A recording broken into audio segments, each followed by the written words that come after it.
Tiniyak ng administrasyon ni Pangulong Ferdinand R. Marcos Jr. na ginagawa nila ang lahat para hindi na bumalik ang Pilipinas sa gray list ng Financial Action Task Force.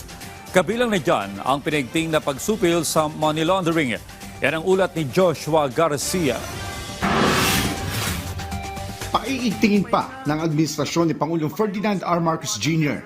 ang investigasyon at pagpigil sa money laundering sa bansa.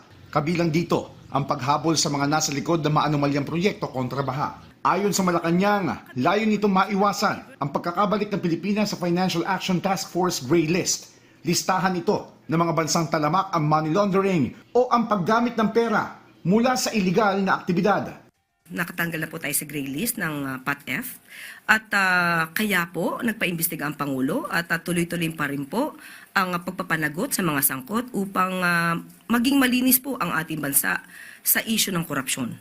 Siniguro ng palasyo ang pagpako sa mga ari-arian ng mga sangkot sa mga binalahura at pinagkakita ang flood control projects. Nasa 4,000 at 600 bank accounts na ang isinailalim sa freeze order ng Anti-Money Laundering Council para mapigilan ang paglalabas ng pera ng mga sinasabing sangkot sa flood control scandal. Ang pag-freeze ng assets, importante po yan.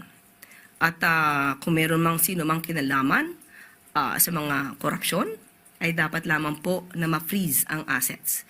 Refleksyon anya ito ng pagtugon sa korupsyon at salamin sa mga hakbang ng pamahalaan para hindi na mapasama ang bansa sa gray list. Mahalaga ito para mas marami pang negosyante ang mahikayat na mamuhunan sa bansa at makita ang Pilipinas bilang investment hub.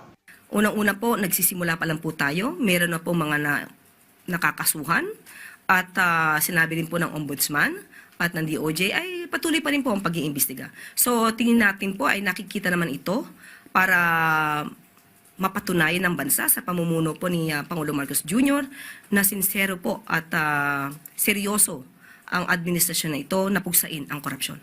Sa ngayon ay pinag-aaralan na ng Office of the Executive Secretary ang 125 araw na accomplishment report ng Independent Commission for Infrastructure na inaasahang makatutulong para mabunyag ang iba pang sangkot sa mga ninakaw na pondo sa flood control projects. Joshua Garcia para sa Pambansang TV sa Bagong Pilipinas.